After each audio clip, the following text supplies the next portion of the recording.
Empresarios y el poder en Jalisco. Quiero dar las gracias a Pepe Gómez Valle, que se comunicó con nosotros y nos dice que él está haciendo su tesis doctoral, Julio, sobre el tema de los empresarios y el poder en Jalisco, y nos ofrece que si luego continuamos tocando el tema en posteriores programas, pues que él con mucho gusto colabora. Dice que ha encontrado cosas interesantes. Te damos las gracias, Pepe, y por supuesto ahí te buscaremos.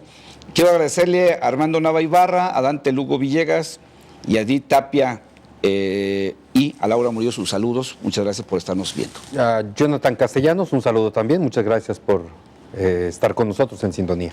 Bueno, decíamos, Julio, que hay dos segmentos para analizar el empresariado. Los empresarios que de veras traen lana en la bolsa, los que de veras tienen poder porque tienen mucho dinero, tienen muchas empresas, están empujando para adelante. Aquí decíamos al final un caso, sin duda una persona que está ganando un gran poder en Jalisco, pues es Jorge Vergara, porque pues está generando cada vez más riqueza y eso convierte a una persona en una gente con poder.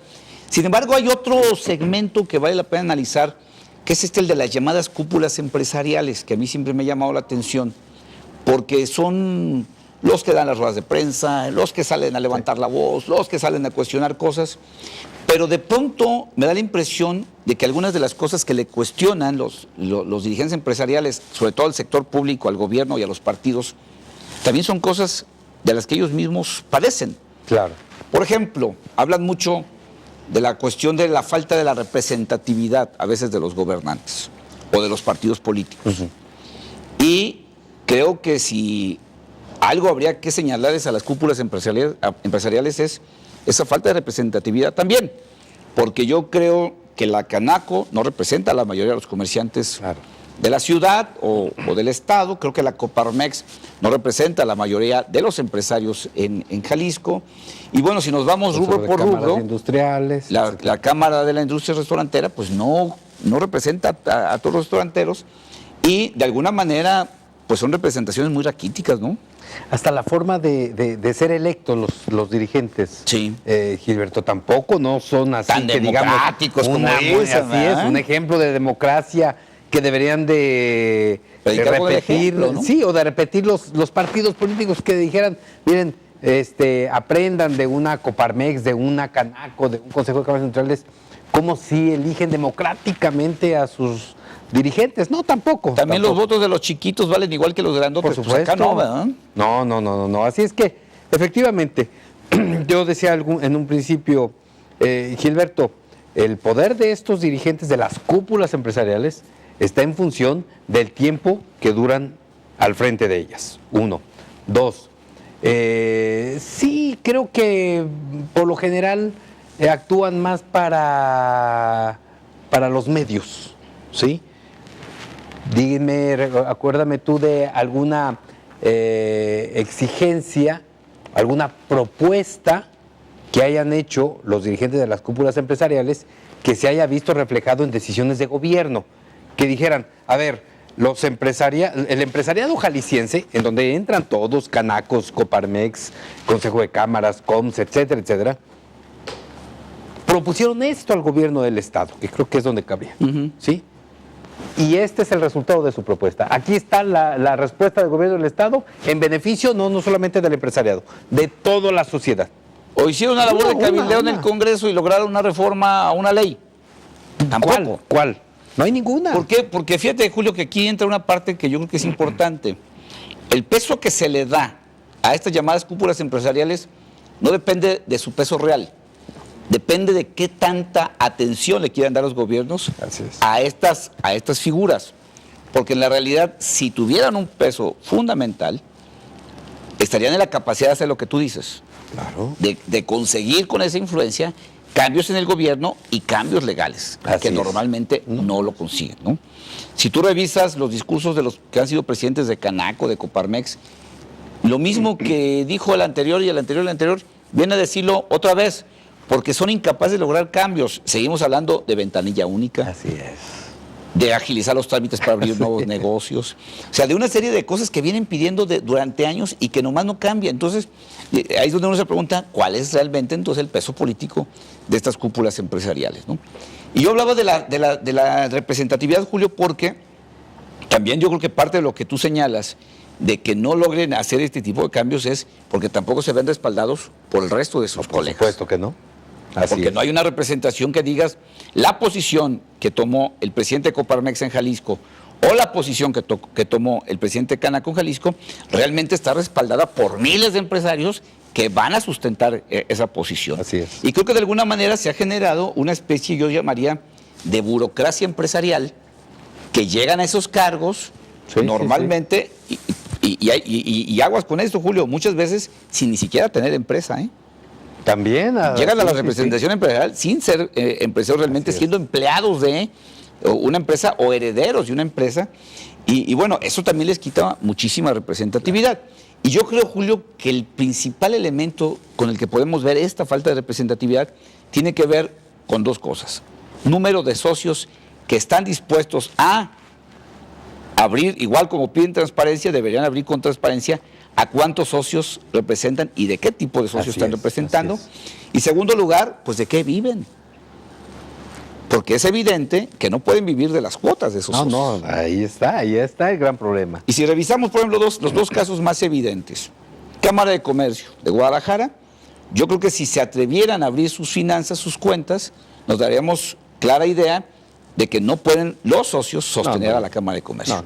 La Cámara de Comercio vive de un estacionamiento, de salones que renta para eventos, de salones que renta para fiestas, de un restaurante, de un festival del mariachi, de un Tequila Express. No, o sea, de negocios que han tenido que hacer para poder sostener a la Cámara de Comercio. Y si nos vamos a Coparmex, vive de rentar locales y vive de un estacionamiento. Tampoco vive de las cuotas de sus socios. Si viviera de las cuotas de sus socios, creo que tendrían una mayor fuerza para poder exigir cambios. El problema es que la pregunta que nos hacemos siempre es ¿y a quién representan realmente estas cámaras? ¿No? Ahora, el hecho de que no puedan vivir de las cuotas de sus socios porque no tienen a la totalidad de quienes se dedican a ese segmento, o sea, el comercio organizado, los industriales, los empresarios, bueno, eso también hace sospechar o confirmar que de alguna manera reciben también inyección del erario público, ¿eh? Bueno, vamos. Ahí está la Secretaría de Promoción Económica que aporta para proyectos del empresariado. Este famoso Festival del Mariachi que organiza la Canaco, pues se lo subsidian tanto el gobierno del Estado como los gobiernos municipales. Bueno, ahí está. Entonces, todavía tienes esa vertiente de que no solo no viven de las cuotas de sus socios, sino que aparte necesitan subsidio. Y yo creo, Julio, que aquí sin duda se debe aplicar aquel principio también de que el que paga manda. Por supuesto. Y si tú vas con los gobiernos a pasarle la charola para sostener tus eventos, bueno, creo que eso genera también una cierta sumisión, digan o no, hacia esto, ¿no? Claro. Y bueno, revisa también el comportamiento de estos dirigentes y creo que también lo hemos visto en muchas ocasiones, que llegan muy bravos y durante el tiempo que dura su gestión, pues se van acomodando y empiezan a ser seducidos porque el gobernador ya los invitó a una gira, porque el presidente municipal ya los invitó a comer, porque ya se reunieron con este y con aquel, y empiezan a suavizar las posturas y acomodarse al poder público. Así es. Yo insisto, yo subrayaría y pondría énfasis en que el poder del empresariado de las cúpulas es tan volátil o tan ligero, insisto, que vuelvo a decir, no hay una exigencia que ellos hayan planteado al gobierno del Estado, o como dices, o al Congreso del Estado, reflejado en decisiones del gobierno, en decisiones de la autoridad, en beneficio de todos. ¿Te acuerdas que en alguna podrán gritar ocasión, y podrán decir lo que quieran? ¿Te acuerdas que en alguna ocasión llenaron las tribunas del Congreso para presionar al Congreso que hiciera una reforma respecto al castigo al secuestro? Sí. Llenaron las tribunas, gritaron, pusieron pancartas y los diputados optaron por no hacerles caso, por ignorarlos, ¿no? Así es. Entonces, eso es una gran verdad y creo que es importante y no, yo digo que no lo hacemos por reírnos de ellos ni por burlarnos de ellos. No. Porque es una realidad de un Estado Es la realidad. que no tiene equilibrios de poder. Así es. Y esta falta de equilibrios de poder genera precisamente tanta distorsión en la política como la que hemos vivido. El programa anterior hablábamos de los excesos de una legislatura, de la 58, Así es. que se están repitiendo en la 59 y que para lo único que han servido hasta hace unas semanas que dejó el cargo, para que Pablo Lemos desde la Coparmex saliera cada ratito a decir, el auditor se tiene que ir. Les ponemos una hasta aquí a los diputados. De veras. Y que no pasara nada. Así es. ¿Recuerdas que su último esfuerzo que hicieron concertado fue el juntarse todos para tratar de doblar a los alcaldes de la zona metropolitana, a los alcaldes priistas, para que aceptaran el proyecto del macrobús? Así es. Y bueno, pues hicieron todo un cúmulo de fortalezas, de fuerzas, se juntaron, salieron juntos, hicieron hasta spots en televisión y el proyecto del macrobús no siguió adelante, ¿no? Pero fíjate, además, a mí sí me da risa cuando veo cosas así. Cómo inclusive estos dirigentes clavan y encandilan a sus propios dirigentes nacionales a que se claven en temas tan banales para los dirigentes nacionales de la Coparmex, de la Concamín, de la Concanaco.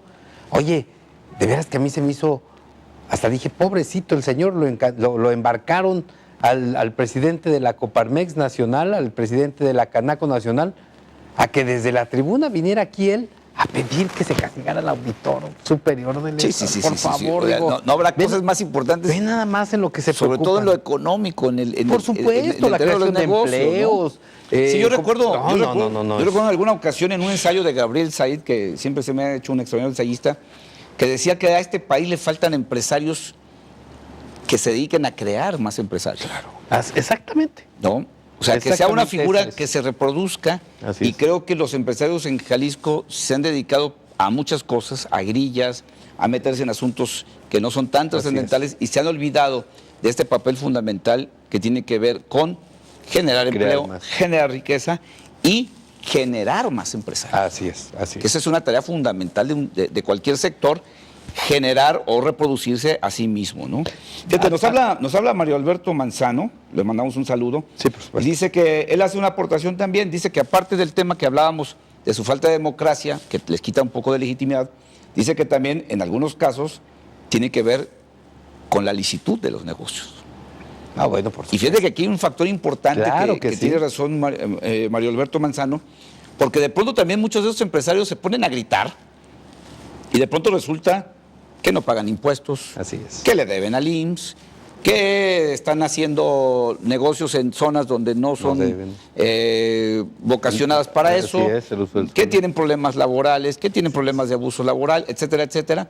Pero que también a la hora de presionar, a la hora de gritar, los debilita, porque basta con que un funcionario público diga, pues sí, nomás que aquí debes esto, o esto lo tienes Claro, irregular, claro. o esto lo tienes ilegal, y bueno, ante eso, pues cómo te defiendes, ¿no? Claro. Carlos Enrique, también con todo el afecto, Saludos le también, mando un por abrazo supuesto. igual, le mandamos un saludo a Arturo Pérez hasta la ciudad de Colima. Vamos a hacer un corte, le recuerdo que estamos hablando de los empresarios y el poder en Jalisco, nuestro teléfono es el 3630-0859, para que se comunique y nos dé su opinión, no le cambie, regresamos a terminar con el tema, a hablar qué debemos esperar de estos empresarios, en la política en Jalisco en el 2012. Uf.